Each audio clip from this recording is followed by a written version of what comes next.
Let's mic history को जानो।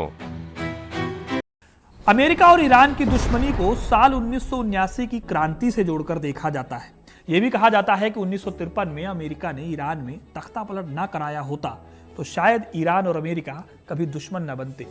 लेकिन इस दुश्मनी के ताने बाने में एक ऐसी बात है जो पीछे रह जाती है। क्या आपको पता है कि अमेरिका और ईरान की दुश्मनी का एक इंडिया कनेक्शन भी है?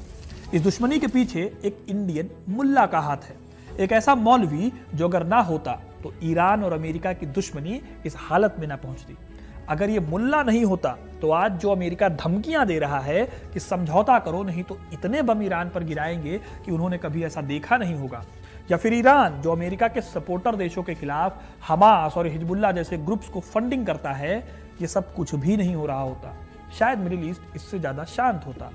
जी हाँ दोस्तों, इन दो देशों की दुश्मनी की यह कहानी केवल पॉलिटिकल षड्यंत्रों, गुप्त एजेंसियों और तेल के लिए लड़ी गई लड़ाई नहीं है, बल्कि इसमें एक ऐसे मुल्ला का भी हाथ था जिसकी जड़ें भारत में यूपी के एक छोटे से शहर से जुड़ी हुई थी।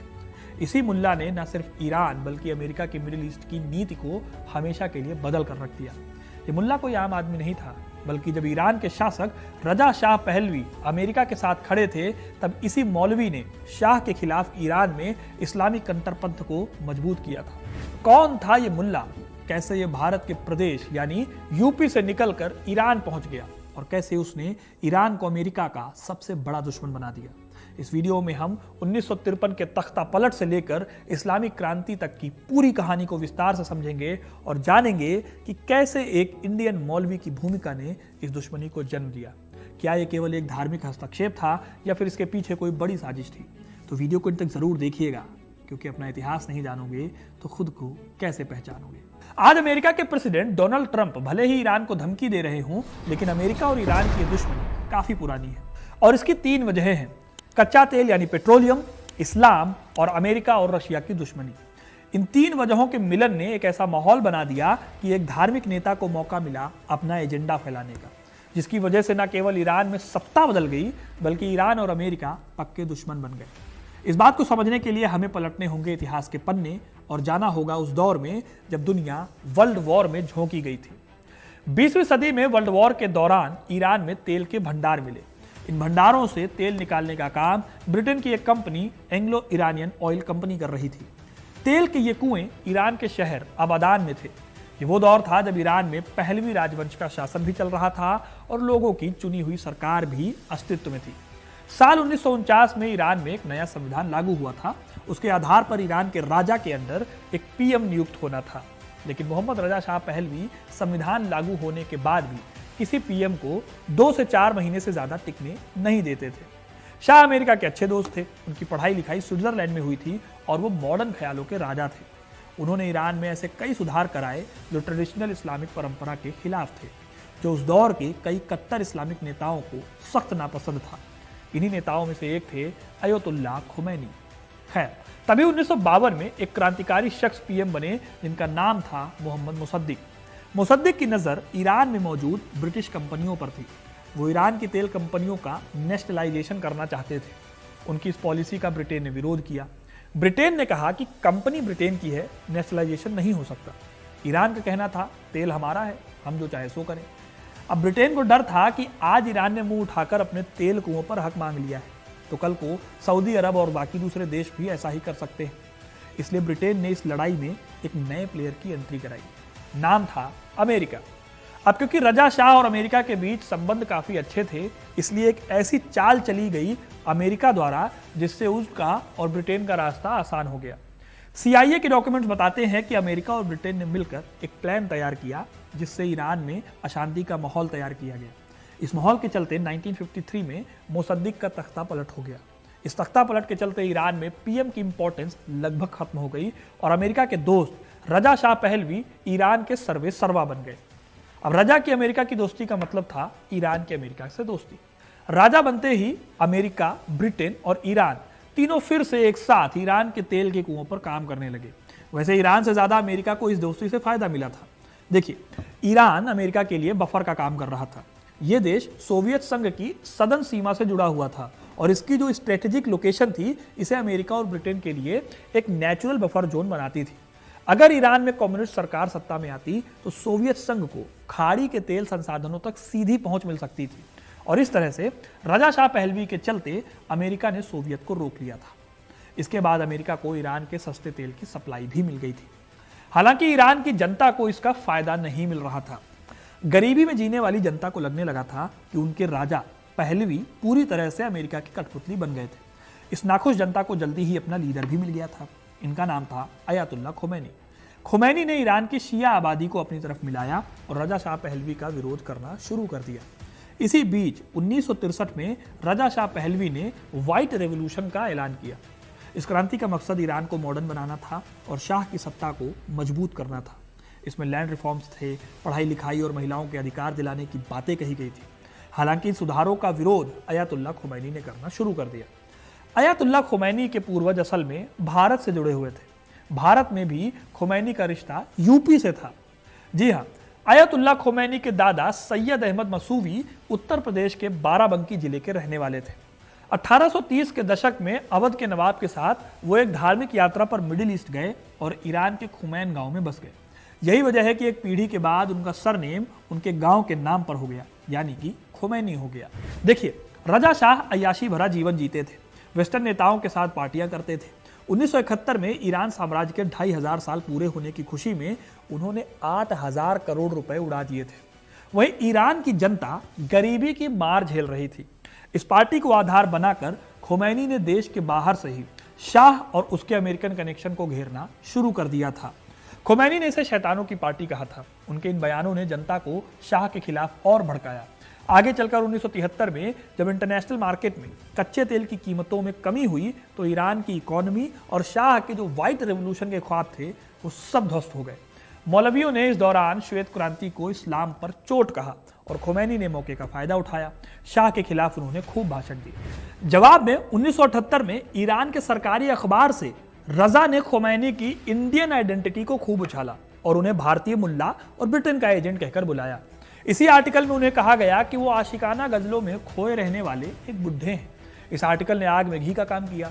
जनता खोमैनी के साथ खड़ी हो गई। वो पहले से ही पॉपुलर होते जा रहे थे। सितंबर 1978 में तेहरान के शाहयाद चौक पर लाखों लोग इकट्ठा हुए। ये लोग शाह के खिलाफ प्रदर्शन कर रहे थे। रजा शाह ने प्रदर्शन रोकने के लिए मार्शल लॉ लगाया, लेकिन कुछ भी काम नहीं आया। फिर 1979 में ईरान में क्रांति हुई।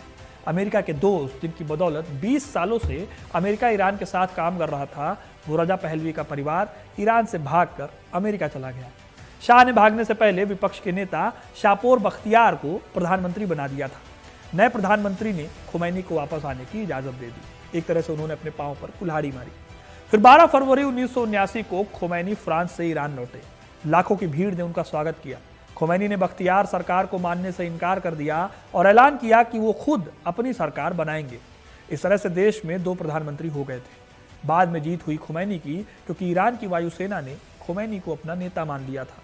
20 फरवरी को शाह समर्थक इंपीरियल गार्ड्स और वायुसेना के बीच आपस में गृह युद्ध हुआ।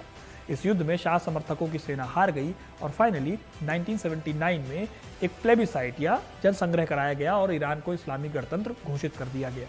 एक सरकार चुनी गई और खोमैनी को देश का सबसे बड़ा लीडर यानी सुप्रीम लीडर बना दिया गया। अब प्रधानमंत्री का पोस्ट खत्म कर दिया गया और उसकी जगह प्रेसिडेंट का पद आ गया। खोमैनी ने प्रेसिडेंट बनते ही इस्लामिक क्रांति की घोषणा की, यानी इस्लामिक देशों में इस्लामिक राज्य की घोषणा। इसके बाद फिर कई ऐसी घटनाएं लगातार हुई जिनसे अमेरिका और ईरान के बीच दुश्मनी बढ़ती ही चली गई। इस दुश्मनी के सेंटर में खोमैनी और उनके फैसले थे और साथ ही अमेरिका की भी गलतियां थी। इसी इस्लामिक क्रांति से घबराकर 1980 में इराक के राष्ट्रपति सद्दाम हुसैन ने ईरान पर हमला बोल दिया। इस युद्ध में अमेरिका सद्दाम हुसैन के साथ था। 8 साल चले इस युद्ध में कम से कम 5 लाख ईरान और इराक के सैनिक मारे गए। युद्ध में खोमैनी की जीत हुई, जिसने उन्हें और भी पॉपुलर कर दिया और अमेरिका इस घटना से नाराज हो गया। कहा जाता है कि इराक ने इस युद्ध में रासायनिक हथियारों का इस्तेमाल किया, जिसका असर ईरान में लंबे समय तक रहा। यही वो समय था जब ईरान ने परमाणु बम की संभावनाओं को देखना शुरू कर दिया था। ईरान ने अपने न्यूक्लियर प्रोग्राम पर जो काम करना शुरू किया वो इतना सिक्रेटिव था कि वो 2002 तक छिपा रहा। दोस्तों, खोमैनी ने ईरान में यूएस के इम्पैक्ट को पूरी तरह से खत्म कर दिया। शाह के समय में दोस्त रहे ये दोनों देश अब दुश्मन बन गए थे। खोमैनी के आने के बाद ईरान और अमेरिका ने आपस में डिप्लोमेटिक रिलेशन खत्म कर लिए। फिर एक और घटना ने दोनों देशों के बीच की दुश्मनी को और गहरा कर दिया। असल में तेहरान में कुछ ईरानी स्टूडेंट्स थे जिन्होंने अमेरिकन एम्बेसी में घुसकर 52 अमेरिकी लोगों को होस्टेज बना लिया। इन स्टूडेंट्स की मांग थी कि ईरान के शाह को अमेरिका वापस करे। हालांकि यूएस प्रेसिडेंट जिमी कार्टर ने ऐसा करने से मना कर दिया। 1980 में फिर शाह पहलवी की मृत्यु भी हो गई। हालांकि इन बंधकों को फिर भी छोड़ा नहीं गया। 1981 में जब रोनाल्ड रीगन अमेरिका के प्रेसिडेंट बने तो पूरे 444 दिनों बाद इन लोगों को छोड़ा गया। इस तरह अमेरिका और ईरान इन दोनों के बीच की दुश्मनी और दीवार लगातार बड़ी होती गई। आगे चलकर 1988 में दुश्मनी और ज्यादा पक्की हो गई। हुआ यह कि ईरान एयर की एक फ्लाइट जो तेहरान से दुबई जा रही थी उसे अमेरिकी नौसेना ने मार गिराया। इस फ्लाइट में 290 लोग सवार थे, इसमें से 10 इंडियन भी थे। फ्लाइट में जितने भी लोग थे वो सभी मारे गए, लेकिन अमेरिका ने कभी भी इस घटना की माफी ही नहीं मांगी।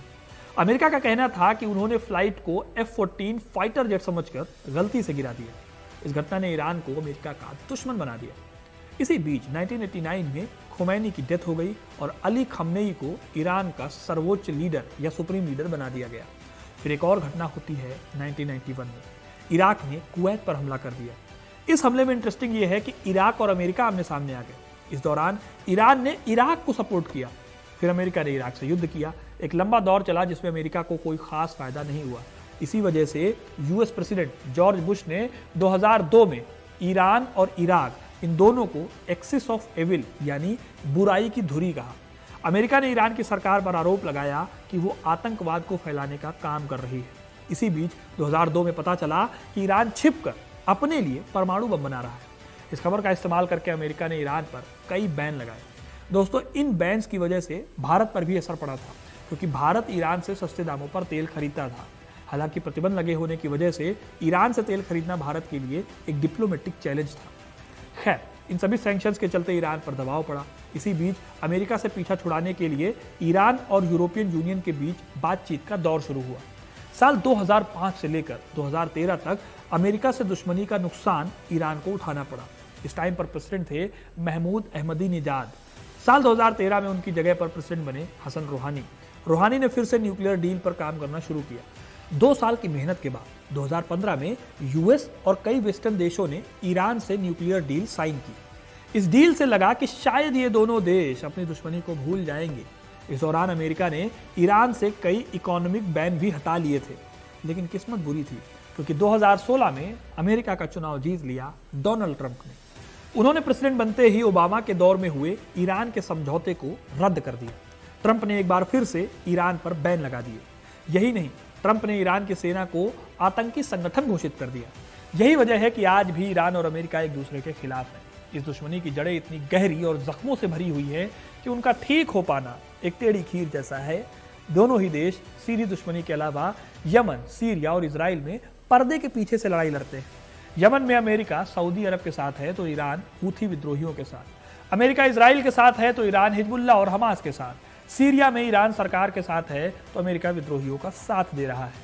इस तरह से इस दुश्मनी के खात्मे की कोई पहल फिलहाल दिखाई नहीं दे रही है। जो पहल थी उसे ट्रंप ने ध्वस्त कर दिया था। इसलिए ट्रंप की धमकी आज भले ही कोई सोल्यूशन दे दे, लेकिन धमकियों से परमानेंट सोल्यूशन नहीं निकलते हैं। बाकी आपको क्या लगता है, क्या ईरान और अमेरिका कभी फिर से दोस्त बन सकते हैं? अपनी राय कमेंट में जरूर बताइएगा। वीडियो को लाइक और शेयर करना ना भूलें और ऐसे इंटरेस्टिंग कहानियों के लिए, इतिहास से जुड़े रहने के लिए हिस्ट्री कनेक्ट को सब्सक्राइब जरूर करें। धन्यवाद।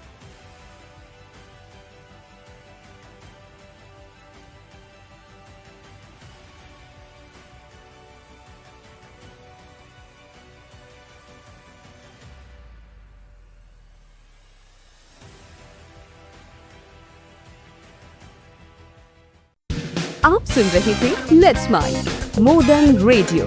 फॉलो कीजिए हमें हमारे सोशल मीडिया प्लेटफॉर्म्स पर। It's time for news. It's time for more than radio. Presenting the first radio news app, Let's Mic. Let's Mic, a news-based app on your phone where you get to watch and listen news, talk shows, interviews, radio show podcasts. On Let's Mic, you get all relevant information of TV, print, radio, podcast, and digital. Let's Mic talks about every segment of life.